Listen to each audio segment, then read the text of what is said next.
adik-adik, apa kabar semuanya? Bersama dengan Kak Cika sebagai tutor kalian untuk mata pelajaran matematika. Kali ini, kakak akan membahas tentang pengolahan data. Sebelum masuk ke pengolahan data, kita harus tahu dulu nih, apa itu arti data? Jadi data itu suatu hasil pengukuran atau suatu pengamatan. Biasanya data itu bisa berupa angka atau bilangan, atau bisa juga dengan kata. Untuk contoh-contoh data bisa dengan contoh data berat badan siswa atau data tinggi badan siswa, atau bisa juga data banyaknya suatu benda atau seperti banyaknya apel saat panen, seperti itu. Untuk proses pengolahan data, yang pertama dengan cara pengumpulan, lalu penyajian data, dan yang terakhir dengan pengolahan data.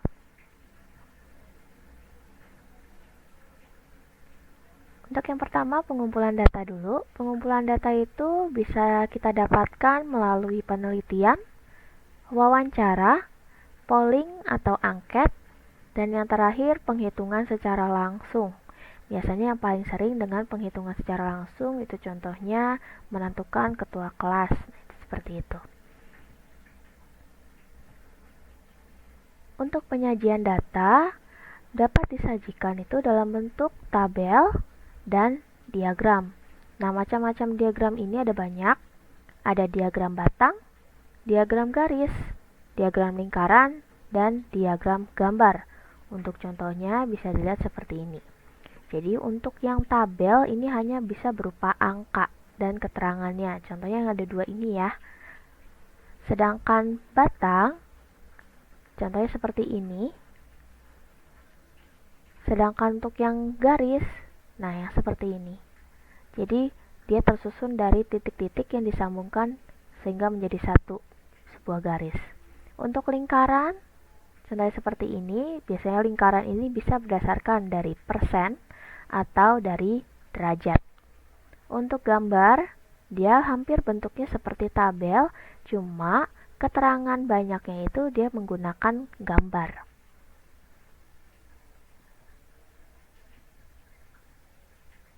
Kita coba menyajikan data dalam bentuk tabel. Jika ada suatu keterangan seperti ini, diperoleh data olahraga yang disukai siswa kelas 4A, yaitu bulu tangkis sebanyak 7 siswa, sepak bola 8 siswa, renang 9 siswa, dan bola voli 6 siswa. Untuk menyajikan data, baik dalam menggunakan tabel maupun diagram, untuk tidak lupa memberikan judul.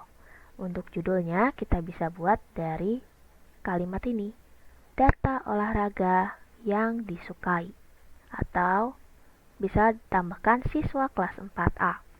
Jadi judulnya seperti ini. Lalu kita sudah tahu dapat keterangannya kalau olahraga itu ada bulu tangkis, sepak bola, renang, dan bola voli. Jadi kita bisa buat tabel seperti ini. Keterangannya ada cabang olahraga dan banyaknya siswa. Untuk bulu tangkis kita dapat sebanyak 7 siswa, berarti kita tulis 7. Sepak bola ada 8. Untuk renang ada 9. Sedangkan bola voli ada 6.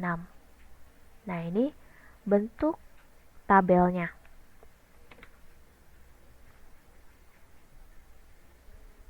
Lalu, untuk menyajikan data dalam bentuk diagram batang, karena sebelumnya kita sudah membuat tabel, jadi kita bisa menggunakan yang ada di tabel.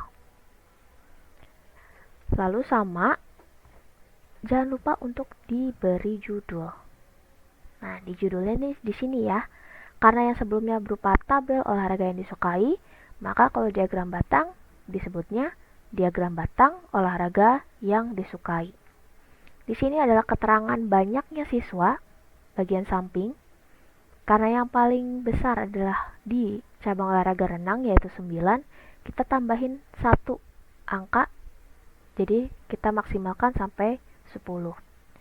Lalu untuk bagian bawahnya itu adalah keterangan cabang olahraganya. Untuk menentukan diagram batangnya bisa lihat bulu tangkis ada 7.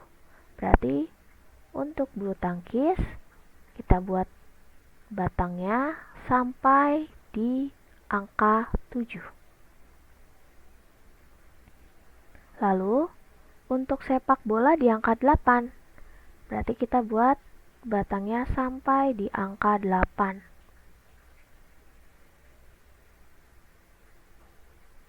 Sedangkan yang renang di angka 9, berarti kita buat sampai di baris 9. Sedangkan voli di angka 6, berarti 6 ya di sini. Kita buat garisnya di sini.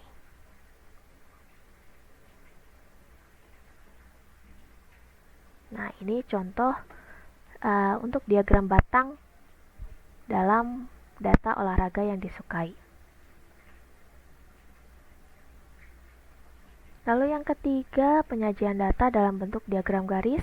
Kita masih menggunakan data yang sama, bentuknya hampir sama dengan diagram batang.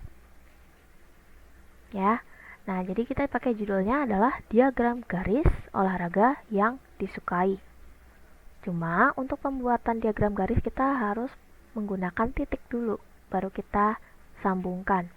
Contoh di bulu tangkis ada di 7. Berarti kita buat dulu titik di angka 7. Sepak bolanya di angka 8. Kita buat titik. Renangnya di angka 9. Sedangkan bola voli di angka 6. Nah, kalau sudah membentuk titik, kita bisa sambungkan titik-titiknya jadi satu.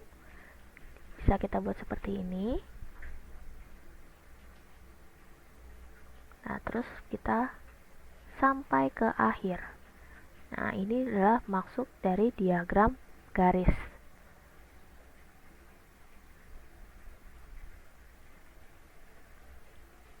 Lalu kita menyajikan data dalam bentuk diagram lingkaran. Masih seperti yang kakak sebutkan, kalau untuk diagram lingkaran itu ada dua jenis. Ada yang bentuknya dengan berdasarkan derajat atau pakai menggunakan sudut, dan ada juga yang menggunakan persen. Kita coba pakai data yang seperti ini. Untuk diagram lingkaran, kita harus totalkan dulu berapa banyak siswa yang dari total keseluruhan ini. Kalau dari total, berarti kita jumlahkan dulu 7 tambah 8 tambah 9 tambah 6. Maka kita dapat hasilnya 30. Nah, untuk jika ingin menggunakan diagram lingkaran menggunakan derajat, rumusnya dengan cara angka yang dituju per total keseluruhan dikali 360 derajat. Misal, kita ingin mencari cabang olahraga bulu tangkis. Angka yang dituju adalah angka dari si bulu tangkis itu. Ada berapa? Ternyata ada 7. Berarti kita tulis 7. Nah, total keseluruhan adalah total dari semua siswanya. Kita dapat totalnya adalah 30. Lalu kita kalikan dengan 360. Derajat jangan lupa. Nah, ini karena ada nolnya, kita bisa coret. Karena ini maksudnya sama juga dibagi ya. 36 dibagi 3 bisa kita coret, ini jadinya 1, 36 itu jadinya 12. Lalu tinggal kita kalikan 7 kali 12, maka kita dapat hasilnya 84 derajat. Nah, nanti kita akan buat sudutnya sebanyak 84 derajat.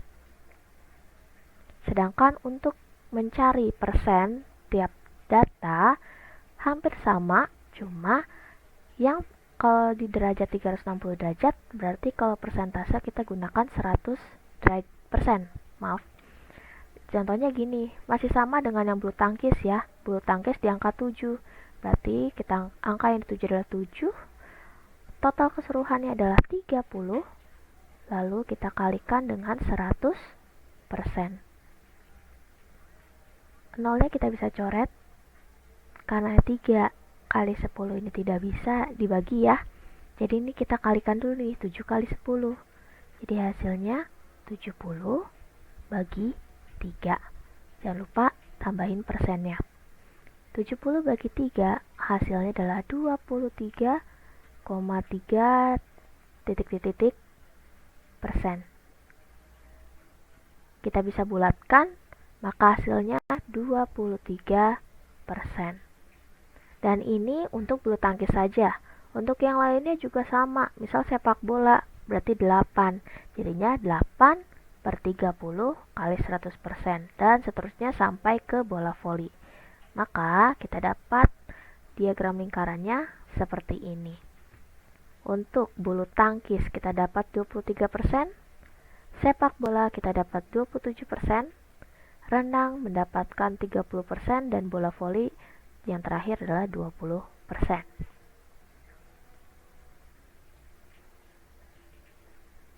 Yang terakhir menyajikan data dalam bentuk diagram gambar. Menggunakan data yang sama, jadi cabang olahraganya, bulu tangkisnya berapa sampai ke bola voli, lalu kita buat. Tabelnya kurang lebih sama, tapi ini kita bisa bebas menggunakan gambar apa saja. Misal kakak contoh dalam bentuk bintang. Bulu tangkisnya ada 7, berarti kita buat bintangnya harus ada 7.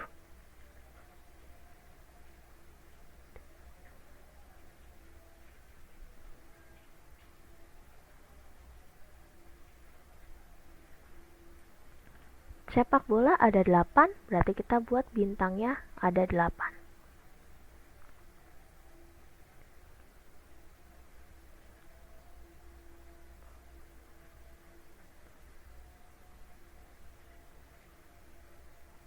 Dan yang renang ada 9.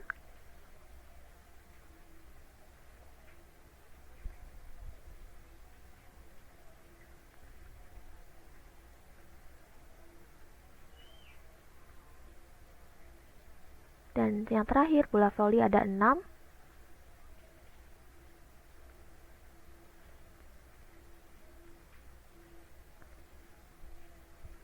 Nah, ini adalah suatu bentuk diagram gambar. Tapi kita harus buat keterangannya.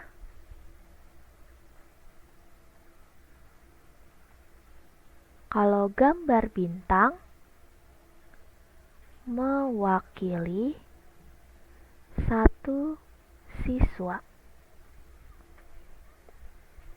Jadi kita bisa tahu kalau satu bintang itu adalah untuk satu siswa. Jadi bulu tangkis ada 1, 2, 3, 4, 5, 6, 7. Sesuai, yaitu ada 7. Dan sebagainya. Nah, kita coba contoh soal menggunakan diagram gambar. Di sini adalah diagram gambar di mana siswa menyukai warna.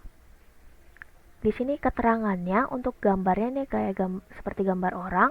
Kalau satu gambar ini adalah mewakili satu siswa. Caranya kita bisa lihat dulu nih, kita hitung dulu masing-masingnya ada berapa. Untuk merah kita dapat 4 gambar, berarti banyak siswanya 4. Biru ada 6. Kuning ada 4.